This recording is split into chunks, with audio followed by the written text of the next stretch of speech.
Artigo 32-C.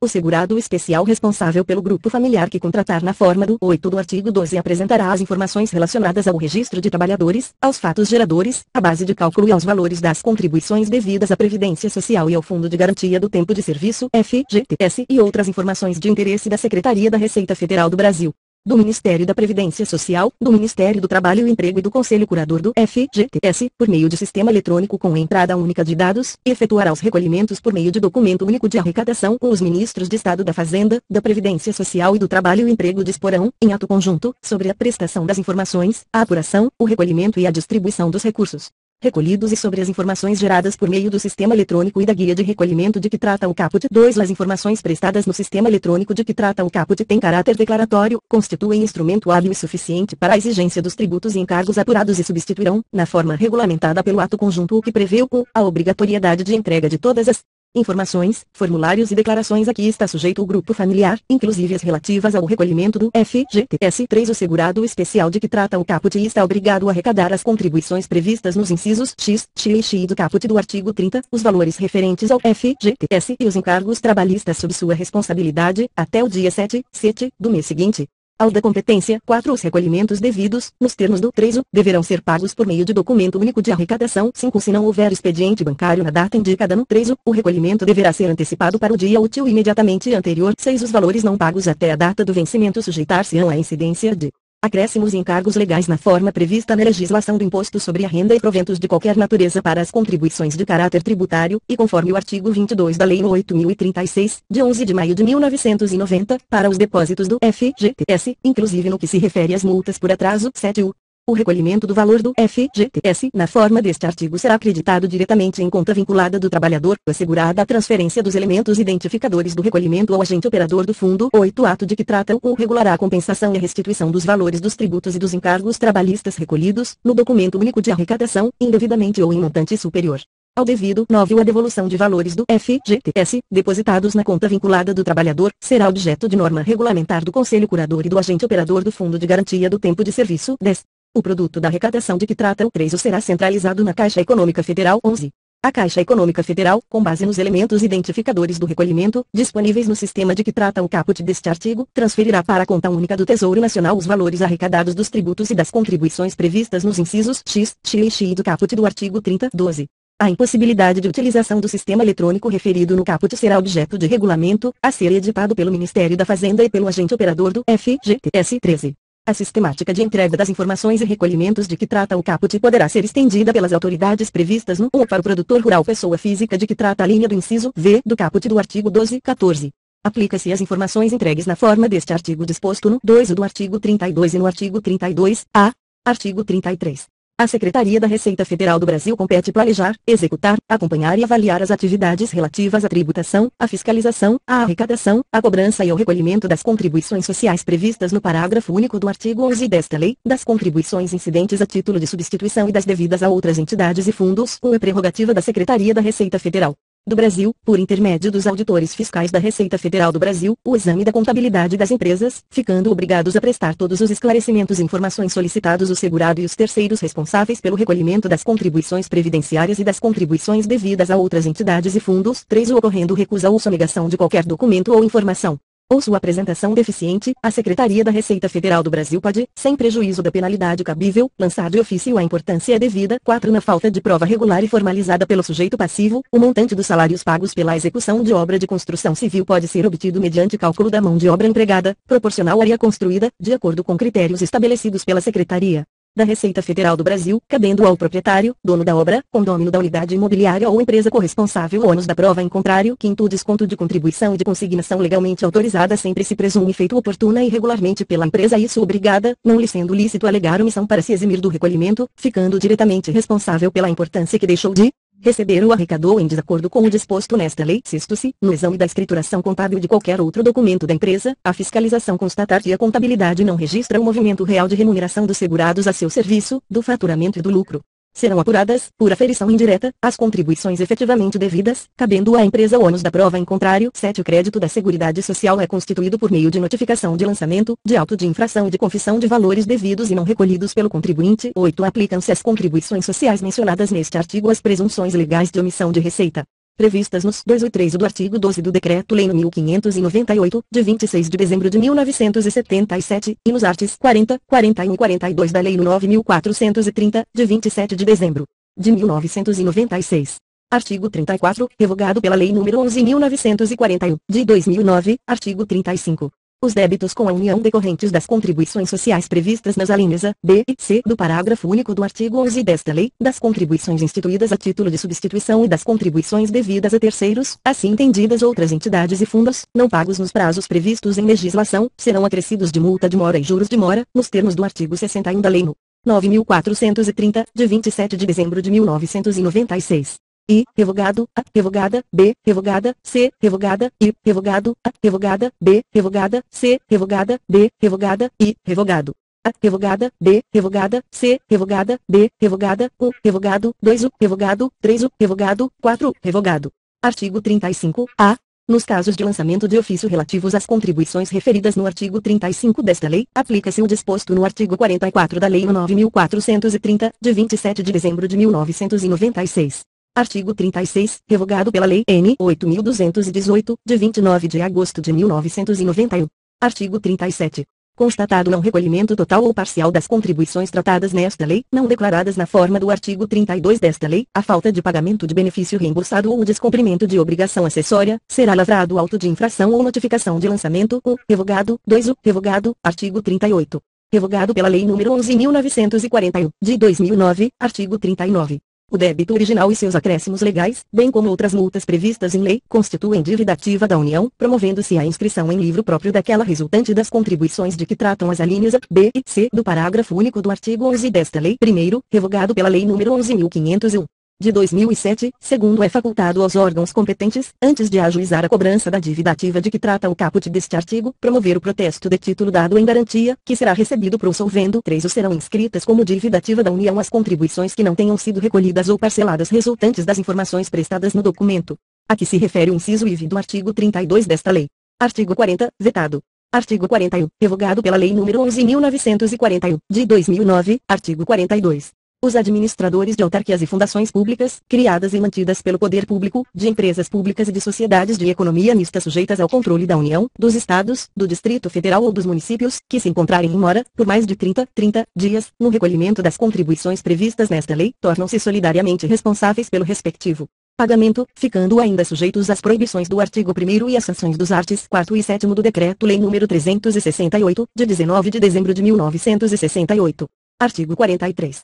Nas ações trabalhistas de que resultar o pagamento de direitos sujeitos à incidência de contribuição previdenciária, o juiz, sob pena de responsabilidade, determinará o imediato recolhimento das importâncias devidas à Seguridade Social ou nas sentenças judiciais ou nos acordos homologados em que não figurarem, discriminadamente, as parcelas legais relativas às contribuições sociais. Estas incidirão sobre o valor total apurado em liquidação de sentença ou sobre o valor do acordo homologado. 2. Considera-se ocorrido o fato gerador das contribuições sociais na data da prestação do serviço. 3. As contribuições sociais serão apuradas mês a mês, com referência ao período da prestação de serviços, mediante a aplicação de alíquotas, limites máximos do salário de contribuição e acréscimos legais moratórios vigentes relativamente a cada uma das competências abrangidas, devendo o recolhimento ser efetuado no mesmo prazo em que devam ser pagos os créditos encontrados em liquidação de sentença ou em acordo homologado, sendo que nesse último caso o recolhimento será feito em tantas parcelas quantas as previstas no acordo, nas mesmas datas em que sejam exigíveis e proporcionalmente a cada uma delas. 4. No caso de reconhecimento judicial da prestação de serviços, em condições que permitam a aposentadoria especial após 15,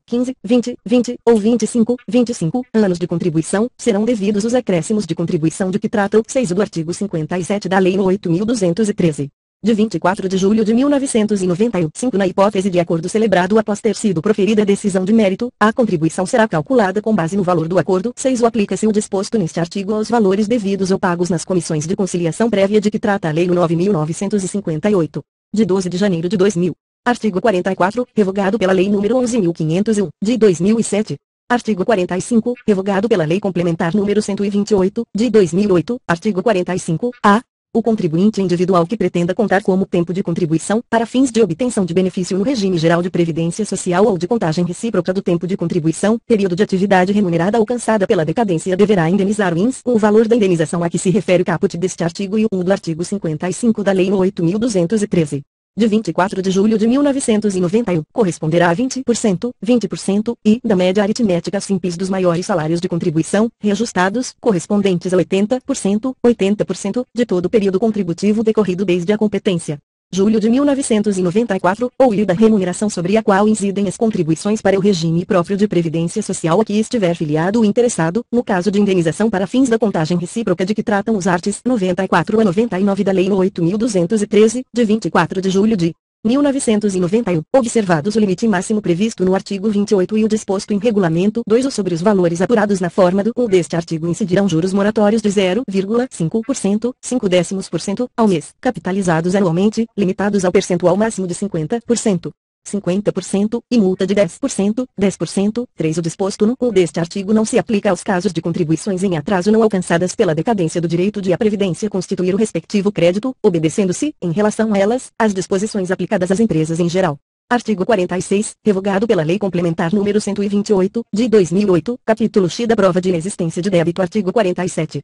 É exigida certidão negativa de débito, CND, fornecida pelo órgão competente, nos seguintes casos, da empresa, a, na contratação com o poder público e no recebimento de benefícios ou incentivo fiscal ou creditício concedido por ele, b, na alienação ou oneração, a qualquer título, de bem imóvel ou direito a ele relativo, c, na alienação ou oneração, a qualquer título, de bem imóvel de valor superior a 2.500.000 cruzeiros, 2.500.000 cruzeiros, incorporado ao ativo permanente da empresa.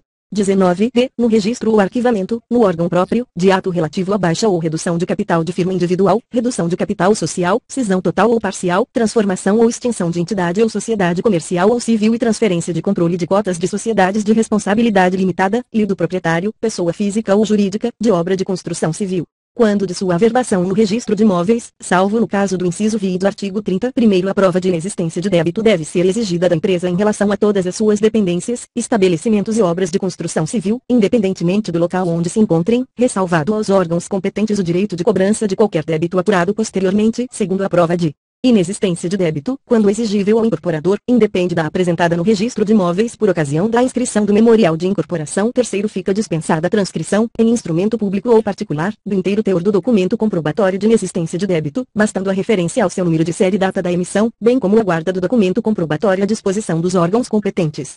Quarto, o documento comprobatório de inexistência de débito poderá ser apresentado por cópia autenticada, dispensada a indicação de sua finalidade, exceto no caso do inciso I deste artigo 5. O prazo de validade da certidão negativa de débito, CND, é de 60 dias, contados da sua emissão, podendo ser ampliado por regulamento para até 180 dias. Sexto, independe de prova de inexistência de débito, a lavratura ou assinatura de instrumento, ato ou contrato que constitua ratificação ou efetivação de outro anterior para o qual já foi feita a prova, b, a constituição de garantia para concessão de crédito rural, em qualquer de suas modalidades, por instituição de crédito pública ou privada, desde que o contribuinte referido no artigo 25, não seja responsável direto pelo recolhimento de contribuições sobre a sua produção para a Seguridade Social, c, a averbação prevista no inciso I deste artigo, relativa a imóvel cuja construção tenha sido concluída antes de 22 de novembro de 1966, d, o recebimento pelos municípios de transferência de recursos destinados a ações de assistência social, educação, saúde em caso de calamidade pública e averbação da construção civil localizada em área objeto de regularização fundiária de interesse social, na forma da Lei 11.977, de 7 de julho de 2009. Sétimo, o condômino adquirente de unidades imobiliárias de obra de construção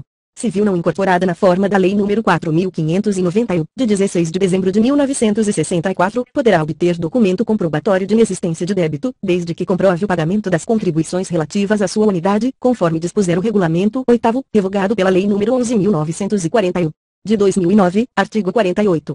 A prática de ato com inobservância do disposto no artigo anterior, ou o seu registro, acarretará a responsabilidade solidária dos contratantes e do oficial que lavrar ou registrar o instrumento, sendo o ato nulo para todos os efeitos. Primeiro, os órgãos competentes podem intervir em instrumento que depender de prova de inexistência de débito, a fim de autorizar sua lavratura, desde que o débito seja pago no ato ou o seu pagamento fique assegurado mediante confissão de dívida fiscal com oferecimento de garantias reais suficientes, na forma estabelecida em regulamento. Segundo, em se tratando de alienação de bens do ativo de empresa em regime de liquidação extrajudicial, visando a obtenção de recursos necessários ao pagamento dos credores, independentemente do pagamento ou da confissão de dívida fiscal, o Instituto Nacional do Seguro Social (INSS) poderá autorizar a lavratura do respectivo instrumento, desde que o valor do crédito previdenciário conste, regularmente, do quadro geral de credores, observada a ordem de preferência legal. Terceiro, o servidor, o serventuário da Justiça, o titular de serventia extrajudicial e autoridade ou órgão que infringirem o disposto no artigo anterior incorrerão em multa aplicada na forma estabelecida no artigo 92, sem prejuízo da responsabilidade administrativa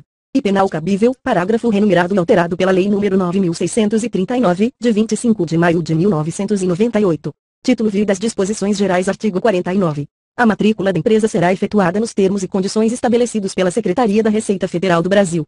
Revogado, no caso de obra de construção civil, a matrícula deverá ser efetuada mediante comunicação obrigatória do responsável por sua execução, no prazo de 30 dias, contado do início de suas atividades, quando obterá número cadastral básico, de caráter permanente. A. Revogada.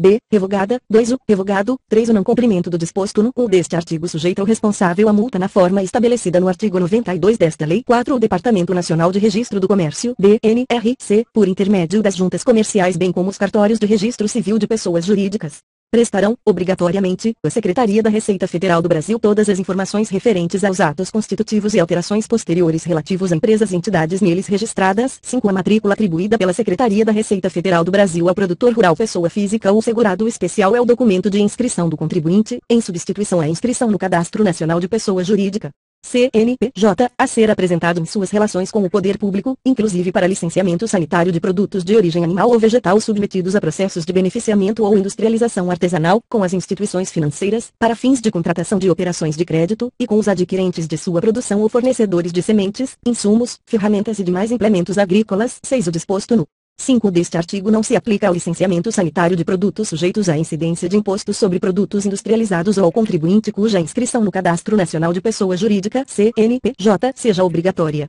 Artigo 50. Para fins de fiscalização do INS, o município, por intermédio do órgão competente, fornecerá relação de alvarás para construção civil e documentos de habite-se concedidos. Artigo 51.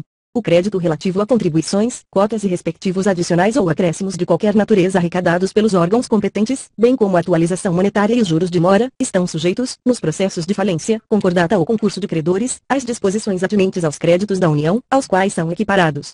Parágrafo único. O Instituto Nacional do Seguro Social INS reivindicará os valores descontados pela empresa de seus empregados e ainda não recolhidos. Artigo 52. As empresas, enquanto estiverem em débito não garantido com a União, aplica-se o disposto no artigo 32 da Lei nº 4.357, de 16 de julho de 1964. Revogado.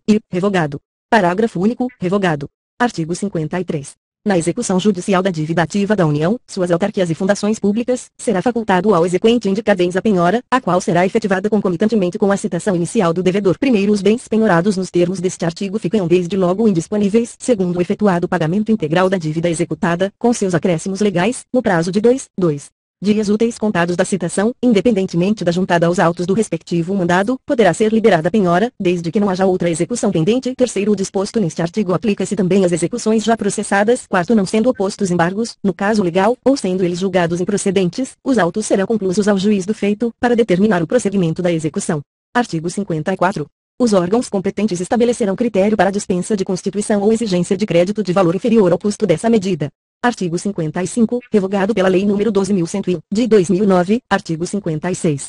A inexistência de débitos em relação às contribuições devidas ao Instituto Nacional do Seguro Social INS, a partir da publicação desta lei, é condição necessária para que os Estados, o Distrito Federal e os municípios possam receber as transferências dos recursos do Fundo de Participação dos Estados e do Distrito Federal FIPE e do Fundo de Participação dos Municípios FPM, celebrar acordos, contratos, convênios ou ajustes, bem como receber empréstimos, financiamentos, avais e subvenções em geral de órgãos ou entidades da administração direta e indireta da União, revogado pela medida provisória no 2187 DAC 13, de 2001. 2. Os recursos do FIPE e do FPM não transferidos, em decorrência da aplicação do caput deste artigo, poderão ser utilizados para quitação, total ou parcial, dos débitos relativos às contribuições de que tratam as alíneas A e C do parágrafo único do artigo 11 desta lei, a pedido do representante legal do Estado, Distrito Federal ou município. Artigo 57. Os Estados, o Distrito Federal e os municípios serão, igualmente, obrigados a apresentar, a partir de 1º de junho de 1992, para os fins do disposto no artigo anterior, comprovação de pagamento da parcela mensal referente aos débitos com o Instituto Nacional do Seguro Social INS, existentes até 1º de setembro de 1991,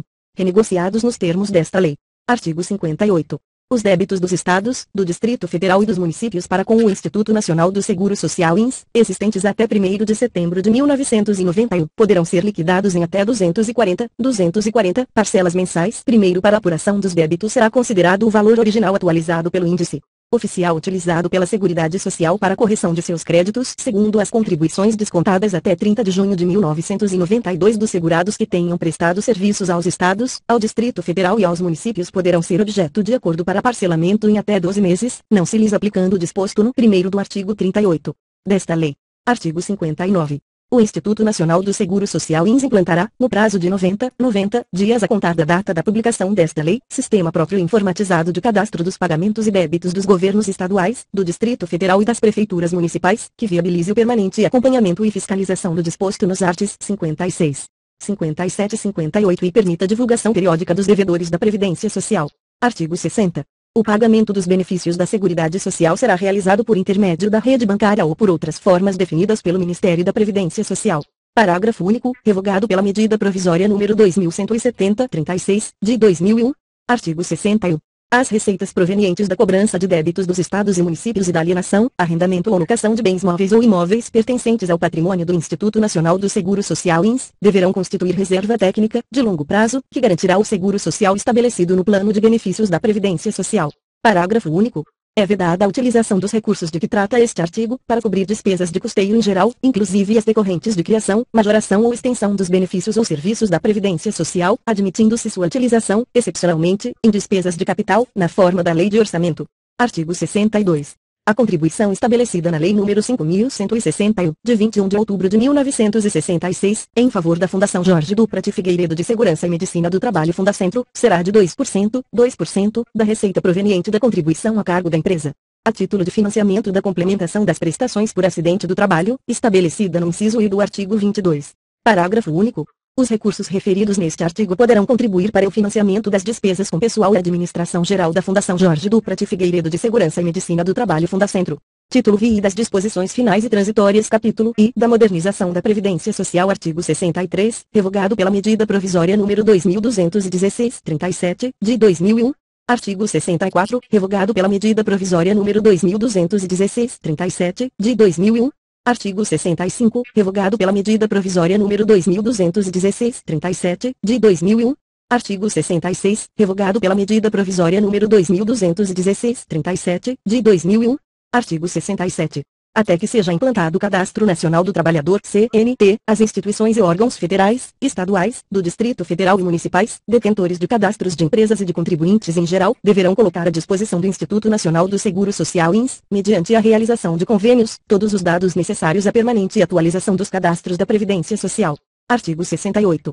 O titular do cartório de registro civil de pessoas naturais fica obrigado a comunicar ao INS, até o dia 10 de cada mês, o registro dos óbitos ocorridos no mês imediatamente anterior, devendo da relação constar a filiação, a data e o local de nascimento da pessoa falecida. Primeiro, no caso de não haver sido registrado nenhum óbito, deverá o titular do cartório de registro civil de pessoas naturais comunicar este fato ao INS no prazo estipulado no caput deste artigo. Segundo, a falta de comunicação na época própria, bem como o envio de informações inexatas, sujeitará o titular de cartório de registro civil de pessoas naturais à penalidade prevista no artigo 92 desta lei. 3. A comunicação deverá ser feita por meio de formulários para cadastramento de óbito, conforme modelo aprovado pelo Ministério da Previdência e Assistência Social. 4. No formulário para cadastramento de óbito deverá constar, além dos dados referentes à identificação do cartório de registro civil de pessoas naturais, pelo menos uma das seguintes informações relativas à pessoa falecida: a. Número de inscrição do PIS/PASEP. b. Número de inscrição no Instituto Nacional do Seguro Social INS, se contribuinte individual, ou número de benefício previdenciário (NB), se a pessoa falecida for titular de qualquer benefício pago pelo INS. C. Número do CPF. D. Número de registro da carteira de identidade respectivo órgão emissor. E. Número do título de eleitor. F. Número do registro de nascimento ou casamento, com informação do livro, da folha e do termo. G. Número e série da carteira de trabalho. Artigo 69. O Ministério da Previdência e Assistência Social e o Instituto Nacional do Seguro Social INS manterão programa permanente de revisão da concessão e da manutenção dos benefícios da Previdência Social, a fim de apurar irregularidades e falhas existentes. Primeiro, havendo indício de irregularidade na concessão ou na manutenção de benefício, a Previdência Social notificará o beneficiário para apresentar defesa. provas ou documentos de que dispuser, no prazo de 30 dias, segundo a notificação a que se refere o parágrafo anterior, far-se-á por via postal com aviso de recebimento e, não comparecendo o beneficiário nem apresentando defesa, será suspenso o benefício, com a notificação ao beneficiário por edital resumido publicado uma vez em jornal de circulação na localidade, terceiro decorrido o prazo concedido pela notificação postal ou pelo edital, sem que tenha havido resposta, ou caso seja considerada pela Previdência Social como insuficiente ou improcedente a defesa apresentada, o benefício será cancelado, dando-se conhecimento da decisão ao beneficiário. 4. Para efeito do disposto no caput deste artigo, o Ministério da Previdência Social e o Instituto Nacional do Seguro Social INS procederão, no mínimo a cada 5 anos, ao recenseamento previdenciário, abrangendo todos os aposentados e pensionistas do regime geral de previdência social. Artigo 70. Os beneficiários da Previdência Social, aposentados por invalidez, ficam obrigados, sob pena de sustração do pagamento do benefício, a submeterem-se a exames médico-periciais, estabelecidos na forma do regulamento, que definirá sua periodicidade e os mecanismos de fiscalização e auditoria. Artigo 71. O Instituto Nacional do Seguro Social INS deverá rever os benefícios, inclusive os concedidos por acidente do trabalho, ainda que concedidos judicialmente, para avaliar a persistência, atenuação ou agravamento da incapacidade para o trabalho alegada como causa para a sua concessão. Parágrafo único. Será cabível a concessão de liminar nas ações rescisórias e revisional, para suspender a execução do julgado rescindendo ou revisando, em caso de fraude ou erro material comprovado. Artigo 72. O Instituto Nacional do Seguro Social INS promoverá, no prazo de 180 dias a contar da publicação desta lei, a revisão das indenizações associadas a benefícios por acidentes do trabalho, cujos valores excedam a 1.700.000 cruzeiros, 1.700.000 cruzeiros. Artigo 73. O setor encarregado pela área de benefícios no âmbito do Instituto Nacional do Seguro Social INS deverá estabelecer indicadores qualitativos e quantitativos para acompanhamento e avaliação das concessões de benefícios realizadas pelos órgãos locais de atendimento. Artigo 74. Os postos de benefícios deverão adotar como prática o cruzamento das informações declaradas pelos segurados com os dados de cadastros de empresas e de contribuintes em geral quando da concessão de benefícios. Artigo 75, revogado pela Lei nº 9.711, de 1998. Artigo 76. O Instituto Nacional do Seguro Social INS deverá proceder ao recadastramento de todos aqueles que, por intermédio de procuração, recebem benefícios da Previdência Social. Parágrafo único. O documento de procuração deverá, a cada semestre, ser revalidado pelos órgãos de atendimento locais. Artigo 77, revogado pela Medida Provisória nº 2216-37, de 2001. Artigo 78. O Instituto Nacional do Seguro Social INS, na forma da legislação específica, fica autorizado a contratar auditorias externas, periodicamente, para analisar e emitir parecer sobre demonstrativos econômico-financeiros e contábeis, arrecadação, cobrança e fiscalização das contribuições, bem como pagamento dos benefícios, submetendo os resultados obtidos à apreciação do Conselho Nacional da Seguridade Social. Artigo 79, revogado pela Lei nº 9.711, de 1998. Artigo 80. Fica o Instituto Nacional do Seguro Social INS obrigado a enviar às empresas e aos seus segurados, quando solicitado, extrato relativo ao recolhimento das suas contribuições, e, revogado pela Lei nº 11.941, de 2009, e emitir e enviar aos beneficiários aviso de concessão de benefício, além da memória de cálculo do valor dos benefícios concedidos, e reeditar a versão atualizada, nos termos do plano de benefícios, da Carta dos Direitos dos Segurados, divulgar, com a devida antecedência, através dos meios de comunicação, alterações porventura realizadas na forma de contribuição das empresas e segurados em geral, descentralizar, progressivamente, o processamento eletrônico das informações, mediante extensão dos programas de informatização de postos de atendimento e de regiões fiscais. Disponibilizará ao público, inclusive por meio de rede pública de transmissão de dados, informações atualizadas sobre as receitas e despesas do regime geral de previdência social, bem como os critérios e parâmetros adotados para garantir o equilíbrio financeiro e atuarial do regime.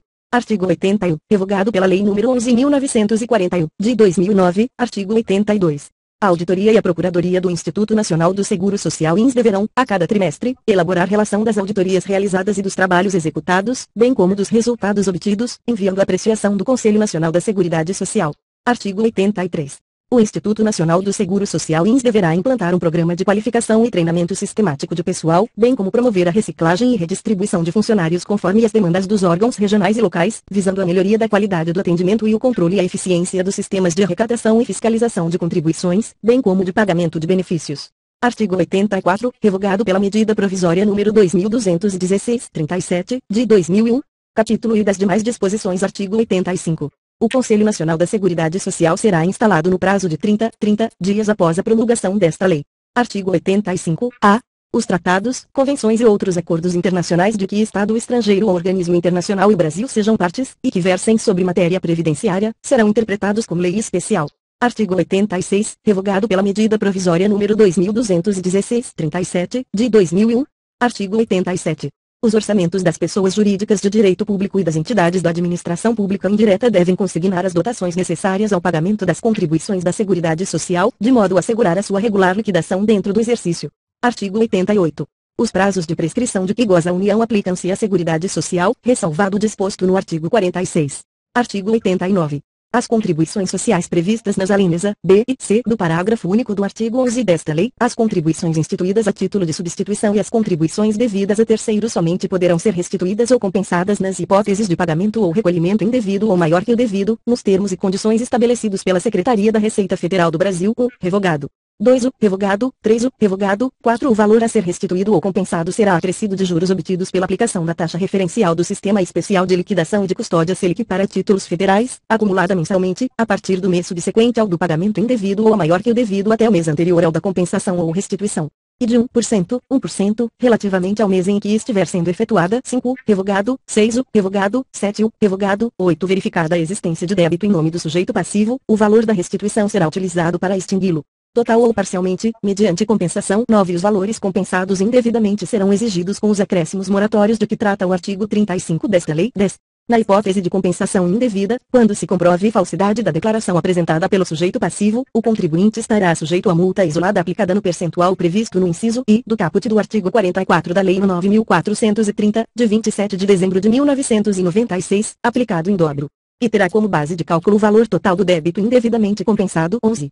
Aplica-se aos processos de restituição das contribuições de que trata este artigo e de reembolso de salário família e salário maternidade o rito previsto no decreto no 70.235, de 6 de março de 1972. Artigo 90. O Conselho Nacional da Seguridade Social, dentro de 180 dias da sua instalação, adotará as providências necessárias ao levantamento das dívidas da União para com a Seguridade Social. Artigo 91. Mediante requisição da Seguridade Social, a empresa é obrigada a descontar, da remuneração paga aos segurados a seu serviço, a importância proveniente de dívida ou responsabilidade por eles contraída junto à Seguridade Social, relativa a benefícios pagos indevidamente. Artigo 92.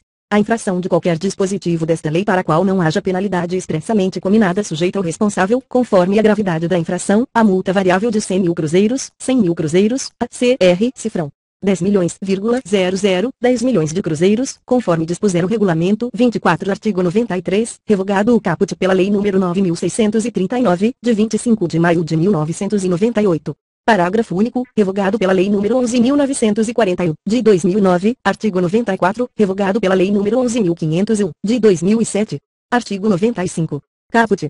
Revogado A, revogada B, revogada C, revogada D, revogada I, revogada F, revogada G, revogada H, revogada I, revogada J, revogada ou revogado, segundo a empresa que transgredir as normas desta lei, além das outras sanções previstas, sujeitar-se-á, nas condições em que dispuser o regulamento, a suspensão de empréstimos e financiamentos, por instituições financeiras oficiais, b. a revisão de incentivos fiscais de tratamento tributário especial, c. a inabilitação para licitar e contratar com qualquer órgão ou entidade da administração pública direta ou indireta federal, estadual, do Distrito Federal ou municipal, d. a interdição para o exercício do comércio, se for sociedade mercantil ou comerciante individual, e a desqualificação para impetrar concordata, f. a cassação de autorização para funcionar no país, quando for o caso. 3. O revogado. 4. O revogado. 5. O revogado. Artigo 96. O Poder Executivo enviará ao Congresso Nacional, anualmente, acompanhando a proposta orçamentária da Seguridade Social, projeções atuariais relativas à Seguridade Social, abrangendo um horizonte temporal de, no mínimo, 20 anos, considerando hipóteses alternativas quanto às variáveis demográficas, econômicas e institucionais relevantes. Artigo 97. Fica o Instituto Nacional do Seguro Social INS autorizado a proceder à alienação ou permuta, por ato da autoridade competente, de bens imóveis de sua propriedade considerados desnecessários ou não vinculados às suas atividades operacionais. Primeiro, na alienação a que se refere este artigo será observado o disposto no artigo 18 nos incisos I e I do artigo 19. Da Lei nº 8.666, de 21 de junho de 1993, alterada pelas leis N.O. sobrescrito S. 8.883, de 8 de junho de 1994, e 9.032, de 28 de abril de 1995. Segundo, vetado na Lei nº 9.528, de 10 de dezembro de 1997. Artigo 98.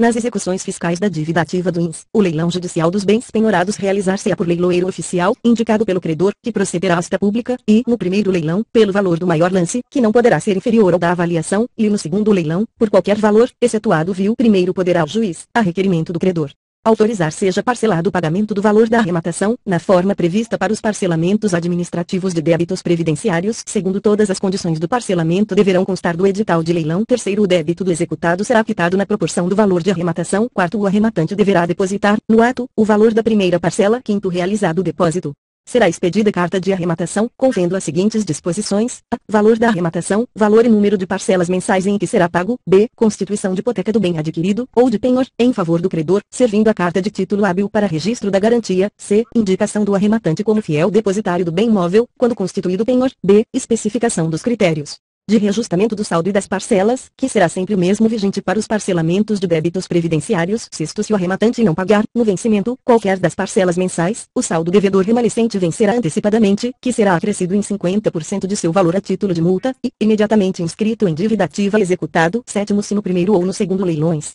a que se refere o caput não houver licitante, o INS poderá adjudicar o bem por 50% do valor da avaliação. Oitavo, se o bem adjudicado não puder ser utilizado pelo INS, e for de difícil venda, poderá ser negociado ou doado a outro órgão ou entidade pública que demonstre interesse na sua utilização. Nono, não havendo interesse na adjudicação, poderá o juiz do feito, de ofício ou a requerimento do credor, determinar sucessivas repetições da asta pública. 10. O leiloeiro oficial, a pedido do credor, poderá ficar como fiel depositário dos bens penhorados e realizar a respectiva remoção. 11. O disposto neste artigo aplica-se às execuções fiscais da dívida ativa da União. Artigo 99. O Instituto Nacional do Seguro Social INS poderá contratar leiloeiros oficiais para promover a venda administrativa dos bens, adjudicados judicialmente ou que receberem dação de pagamento. Parágrafo único. O INS, no prazo de 60 dias, providenciará a alienação do bem por intermédio do leiloeiro oficial. Artigo 100. Revogado pela Lei nº 9.528, de 10 de dezembro de 1997, artigo 101. Revogado pela Medida Provisória nº 2.187, 13, de 2001. Artigo 102. Os valores expressos em moeda corrente nesta lei serão reajustados nas mesmas épocas e com os mesmos índices utilizados para o reajustamento dos benefícios de prestação continuada da Previdência Social. O disposto neste artigo não se aplica às penalidades previstas no artigo 32-A desta lei. 2. O reajuste dos valores dos salários de contribuição em decorrência da alteração do salário mínimo será descontado por ocasião da aplicação dos índices a que se refere o caput deste artigo. Artigo 103. O Poder Executivo regulamentará esta lei no prazo de 60 dias a partir da data de sua publicação. Artigo 104. Esta lei entrará em vigor na data de sua publicação. Artigo 105. Revogam-se as disposições em contrário. Brasília, em 24 de julho de 1991. 170º.